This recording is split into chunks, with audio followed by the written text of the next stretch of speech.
Now, recently I caught up with not one, not two, but three, count them, three screen legends who all appeared in the movie Knives Out. I love this movie. You can see it in places like Amazon Prime. It's a murder mystery, but it's got a real modern twist to it. It really is superb if you haven't caught it yet. Now, the cast is unbelievable, just name after name after name. In fact, let's now catch up with two of the biggest names, Daniel Craig, Jamie Lee Curtis. Well, good. Good luck. Good luck to you. Good show. Good. Have a good one. Okay. Have a good interview. Okay. Good luck with the interview. Good luck, Dan. Thanks. I'm with you. We're going to need it. I've interviewed him before. He knows we're going to need this. First off, congratulations. The movie you so is much. brilliant. Thank you. Absolutely loved it. And we've got to talk about the cast because what an A-list cast. So presumably you've got to come in, you've got to be really on your game. For sure. And you've got this one sitting next to me. This one here. You know, you got like, I didn't want to point. It's all right. You know, it's, I mean, it's blissful. I mean, we had, to start with, we had a fantastic script written by Ryan, who's the director as well. I got on board very early on, and somehow that didn't seem to put people off. So we got, and then these people started turning up. We got Mike Shannon, we got Dom, we've got Jamie, we've got Anna de Armas, who's just like like the star of the movie, really. And it's I couldn't have written it. Well, but he's actually being correctly sort of humble. But the truth is that the linchpin of the movie is Benoit Blanc, is the character of the detective who comes into this family home to investigate what looked like a suicide, which turns out to be a murder.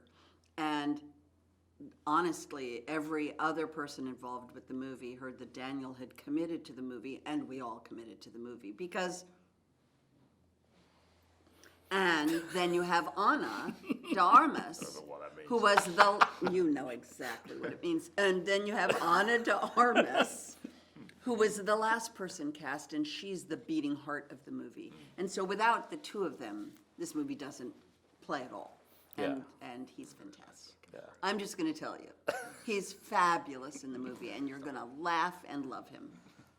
That's an order. Done. You won't say no to that. No. Now, if you're like me and you're a huge Bond fan, it's always great to see James Bond himself, Daniel Craig, play something completely different. And in Knives Out, he plays a Southern detective. The full accent, you name it, he absolutely nailed it. So when I caught up with Daniel, I wanted to know, did he base it on, was it Poirot, was it Clouseau, or was it like, Columbo? The accent is brilliant. Thank you. So how fearful were you of it, or not at all? I mean, not fearful, but just fearful on my first day and opening my mouth. But I worked for months. I mean, that's the only way I can do it. I can't pick accents up like that. I need to kind of just work at it. So that's what I did.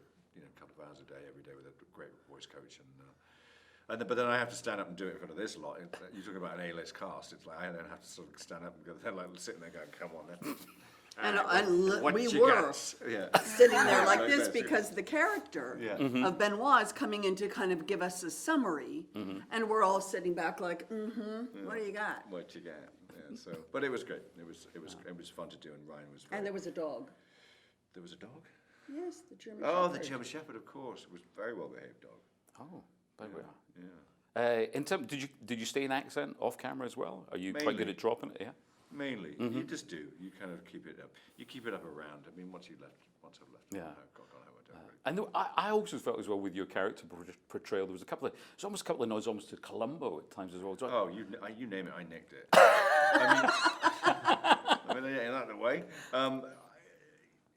He was so complete on the page, and Ryan had written this character part, and as were all of the characters. I mean, we shot the script, which is pretty unusual in movie making.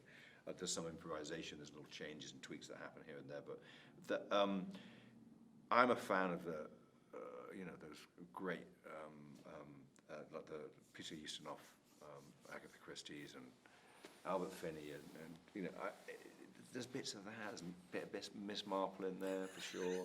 Oh, hello. Yeah, I mean, I mean, it's the tone, you know, it's the tone of that sort of like figuring it out. And Columbo is always, you know, he's just very polite and nobody really pays much attention to him. Thinks he's a bit dim, drives a crappy car, and sort of like, and then he figures it out. I mean, You're an aficionado. You're a Columbo devotee. There was always a, I gotta ask you, there's one more thing. Like it's like I'm really, really sorry for kind of asking you this question, but did you murder them? So, like, you know, my wife thinks you're terrific. So I kind of got away with it. What's really interesting is that a lot of people don't know that when you go and do what are called junkets, this is when you go to hotels and these film stars are there and they're going through so many press interviews throughout the day, they do sometimes get really, really bored. And it's understandable. You know, you're just sitting there and you've done whatever, 35 interviews and everyone asking you the same question. But funnily enough, sometimes you just lose it a little bit. You get to a point where something just makes you laugh, something that maybe you didn't expect. And that's exactly what happened, because Daniel Craig, I've been lucky enough to interview so many times, and people sometimes think Daniel's very serious, and he's a great actor, but he loves a laugh as much as the next person, as you're about to find out. So Daniel Craig, Jamie Lee Curtis, and a moment that just went a little bit wrong. What's interesting, you're talking about being a fan of the genre, but you're not a fan of but you're not even a fan of horror movies. I'm not. I know. Sorry, big disappointment. Don't hate me. Whoopsies. Yeah, whoopsies. A little late, I guess. I'm not. I don't like to be scared. I don't like to have to. I don't do crossword puzzles. I'm a little bit of a person, like, I want it all, like, right here. You know, I'm like all in. I'm not like, give me a little tiny little bit. I just want it all. Yeah. And honestly, but I met Surprise. Chris. I met my husband, and I literally saw his picture and was like, yeah, I'm all in. Let's get married. I mean, it was that. Yeah. I literally said, oh, I'm going to marry him. So I'm that person. I'm not someone who, you know, comes in sniffing. Yeah. I'm just like, boom. Comes in sniffing. Hey, Daniel, when they come in sniffing... She does not come in sniffing, does When- Jamie Lee Curtis. How do you deal with a cast member who comes in sniffing? It's just... So,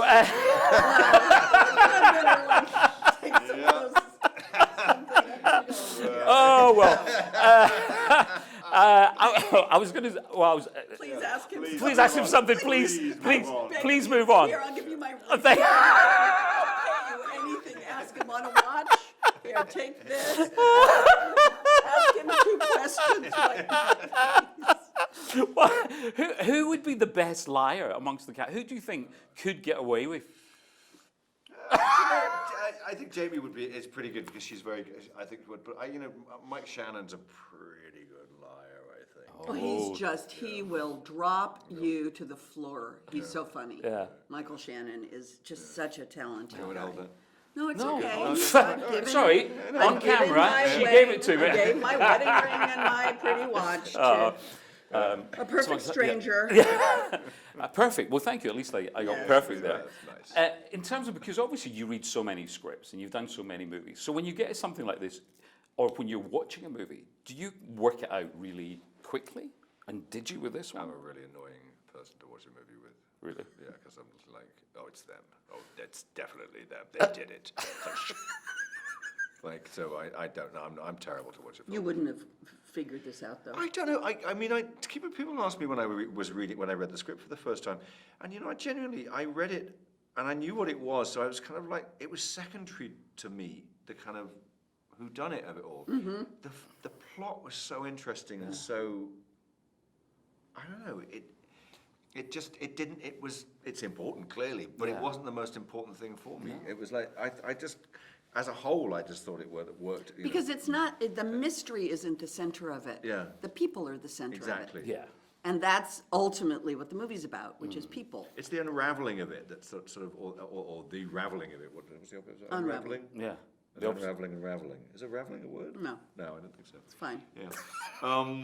We love you anyway. We'll cut that bit out. So, and I think it's like, it's like that's the interesting. It's watching these people deteriorate or fall apart or try and screw each other over. Yeah. That's the interesting part of it. And the whodunit is kind of it's just the engine. Yeah, and to bring it up to date as well, this whole genre, and also there's politics in there as well. A lot of Were you able to banter back and say, You think it's strange here, it's stranger over here. Yeah, I know. I mean, it's strange all over the world at the moment, though, isn't it? So Yeah. it's like, I think it's a really important point that's made in the movie. It's not what the whole movie's about. It's just a piece of solid entertainment. But there's pretty poignant moments in it, and it's a holiday movie. So I hope there'll be, keep the rouse off the Christmas table or the Thanksgiving table and go and see this. And I would hope that people will remember ultimately what's really most important, because at the center of the movie is a relationship between Christopher Plummer, Christopher effing Plummer, hello, and Ana de Armas, who That plays is his middle nurse. name, just so you know, that is Christopher Just Plummer's effing middle Plummer. name. Effing? Yeah. Oh, okay, perfect. Thank you so much. So just save you on that one. I was going to Google when I left here. But, there is a center relationship, which is this patriarch and his beautiful nurse. And there's love there. It's not a love affair, but there's love and appreciation and friendship. And so it's the center beating heart of this movie, with a lot of red meat and blue meat and weird characters, and then this very quiet, soft-spoken, molasses-drawled investigator stirring the pot. Perfectly said. Perfectly said. Daniel, I've got a feeling I'll be seeing you Soon enough. soon enough. Yeah. And Jamie, happy sniffing? Thank you. Well, I am olfactory, by the way. It's my best sense. Still makes me laugh. Now, I did say not one, not two, but three screen legends. Who's the third one?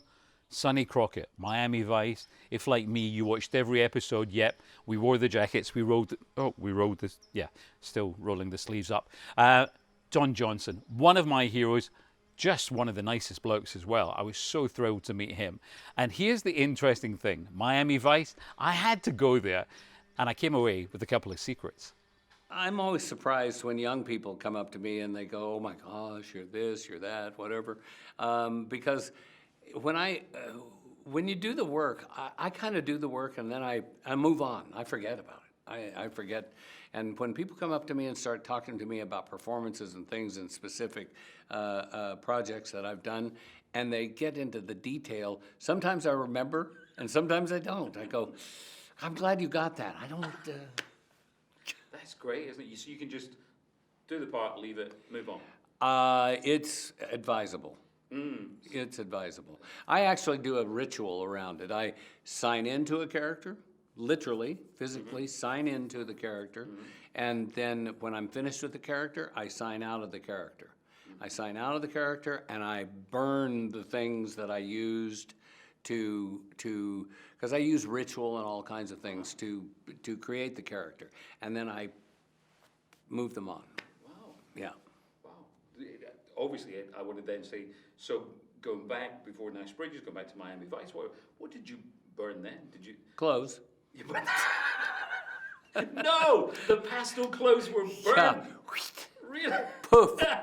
Again. And you know what the thing is that most people ask me? They say, do you still have any of those clothes from Miami Vice? And I go, well, that would be 30 years ago, and they would be fairly rotten and tattered by now anyway.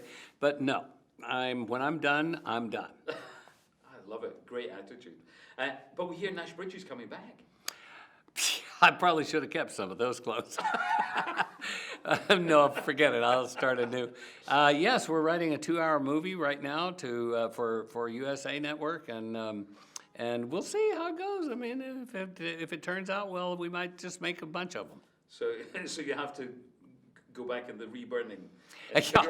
No. This one will be fresh and new, and this is really kind of a fantastic journey in that you take a character that was very alive, very present in the 90s and up until 2000, and you pick him up 19 years later and see where he is and how they are and what they're doing.